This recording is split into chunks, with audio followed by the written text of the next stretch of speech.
আগামীকাল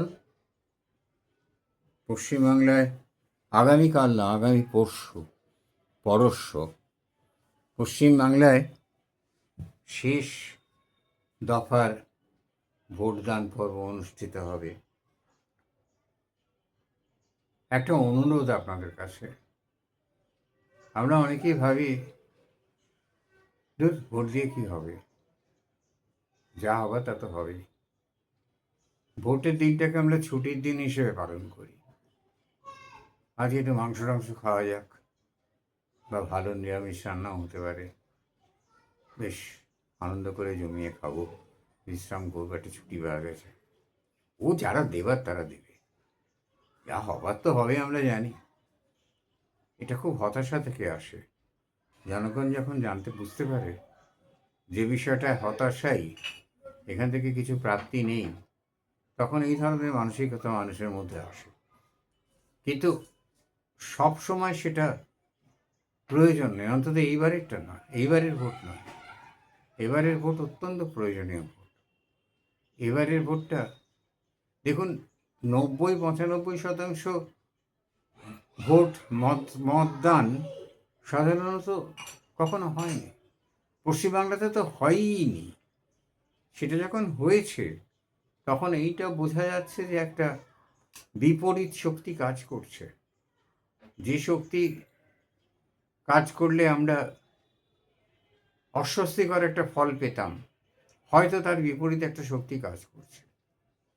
তাই এক্ষেত্রে যদি কেউ গণতন্ত্রে ভোট একটা অসম্ভব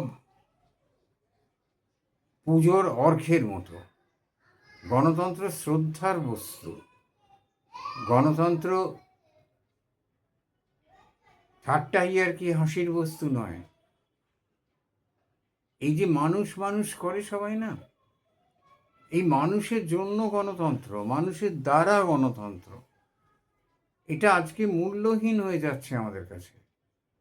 তাই গণতন্ত্রকে রক্ষা করার জন্য সত্যিকারের প্রকৃত গণতন্ত্র, যাকে বন্দুকের নলে গণতন্ত্র একটা আছে, কিন্তু কমিউনিস্ট বিশ্বে সমাজতন্ত্রের নামে, আমি সেই গণতন্ত্রের কথা বলিনি, আমাদের ভারতবর্ষে যে গণতন্ত্র রয়েছে সেটাকে রক্ষা করার জন্য প্রত্যেকটি মানুষ তাদের ভোট দান করা উচিত।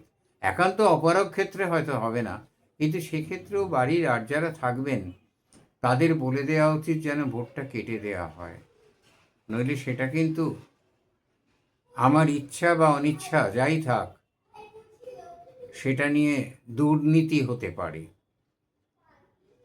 এই যে বিপুল ব্যয় করে একটা ভোট হচ্ছে, আপনি যত ভোটার আছে তার একদম সঠিক সংখ্যা তো পাওয়া মুশকিল, তার যে আনুমানিক সংখ্যা, সেই সংখ্যাটা দিয়ে এই বিপুল অর্থকে বিভাজিত করুন, ভাগ করুন। 664-65 টাকা থেকে 770 টাকা পর্যন্ত একটা ভোটের দাম। এই এত প্রচণ্ড দামি জিনিসটা অপব্যবহার না হয়, এটা আমাদের দিতে হবে। যদি আপনার মনে হয় যে না, কোনো দলই ভোট দেওয়ার উপযুক্ত নয়, আমার মতে, আমি এদের কাউকে ভোট দেব না, সবাই সমান, সবাই খারাপ, সবাই চোর, ভোট দেব না, দেবেন না। নোটায় দিয়ে আসুন, কিন্তু দিন। আপনার পবিত্র গণতান্ত্রিক অধিকারকে আপনি প্রয়োগ করুন। যখন আমরা অতীতে কতগুলো ভোটের পেছনে চিন্তা করে দেখতে পাবেন, এই জনজোয়ার ভোটের আমরা দেখিনি। ক্ষেত্র বিশেষে 75 থেকে 95% পর্যন্ত 95% ভোট পড়েছে। এই জনজোয়ার আমরা কোনোদিন দেখিনি। এবার কিন্তু নির্বাচন কমিশন বলুন, পরিস্থিতি বলুন, ভেতরের কি খেলা আছে আমরা জানি না। আমরা সাধারণ মানুষ বারবার ভিক্ষার ঝুড়ি নিয়ে ক্ষমতাশীলের হাতে, ক্ষমতাসীন সরকারের কাছে দরজায় দাঁড়াই এবং বারবার সেখান থেকে পদাঘাত প্রাপ্ত হয়ে চলে আসি, পাই না কিছুই।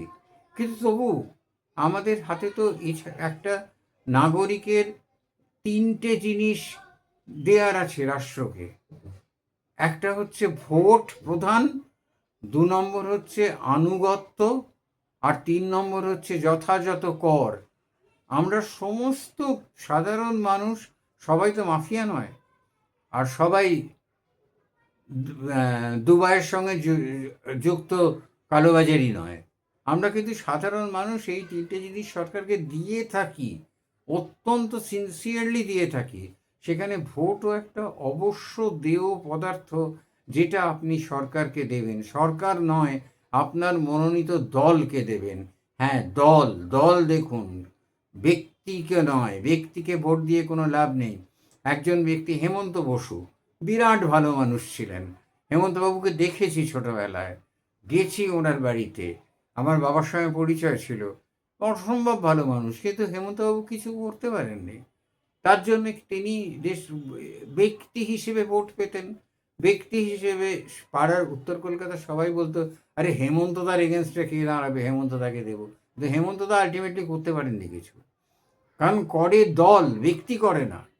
সেখানে যদি সেই দলকে যদি দিতে হবে, যে দল মোটামুটি যাদের একটা সদিচ্ছা আছে, সকলেরই ইচ্ছার মধ্যে জল মেশানো থাকে, সকলের সদিচ্ছা সম্পূর্ণ সবটা থাকে না, কিন্তু তার মধ্যে আমাদের দেখতে হবে কোনটা কম কোনটা বেশি, কোনটা কার কতটা সদিচ্ছা আছে।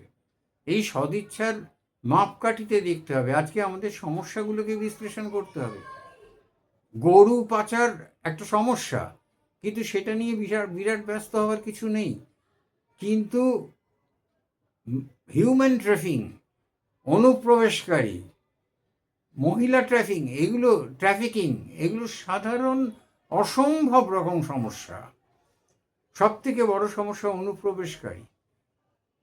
ভৌগোলিক ডেমোগ্রাফিক মানচিত্র পাল্টে দিচ্ছে এই বাংলার, সেটা মাথায় রাখতে হবে না? আর সেটা মাথায় রেখেই আপনার যে অধিকার, আপনার অধিকারটাকে ঠিক জায়গায়, ঠিক বাক্সে, ঠিক বোতামটা টিপে আপনাকে প্রয়োগ করতে হবে। কোথায় যাবেন এরপর? না, উদাসীন্য নয়, গণতন্ত্র উদাসীনের জায়গা নয়। ঔদাসীন্যকে ক্ষমা করে না। উদাসীন হয়ে বসে রইলাম, সারাদিন গল্পের বই পড়ে শুয়ে বসে কাটিয়ে দিলাম, দুপুরে মাংস ভাত খেয়ে ঘুমিয়ে নিলাম, এবার সেটা ছুটি পাওয়া গেছে। এই ভোট দিতে গেছিলি, একটা অদ্ভুত নৈপত্তিক ভাব, উন্নাসিক ভাব দেখিয়ে বললাম, ধুর ভোট দিয়ে কি হবে, ধুর, ও তো যে আসবে, যে আসে লঙ্কায় সেই হয় রাবণ। না, সবসময় লঙ্কায় যে আসে সে রাবণ হয় না। পরিবর্তনের প্রয়োজন আছে, পরিবর্তন দরকার, মাথায় রাখবেন। কষ্ট হতে পারে, অসুবিধে হতে পারে, নানা সমস্যা আছে, সেগুলোকে জয় করে ভোটটা দেবেন, অনুগ্রহ করে ভোটটা দেবেন। যদি মনোনীত কেউ না থাকে, মনোমত কেউ না থাকে, তাহলে অন্তত পক্ষে নোটায় দেবেন, কাটিয়ে দেবেন, কিন্তু ভোটটা দেবেন। নমস্কার।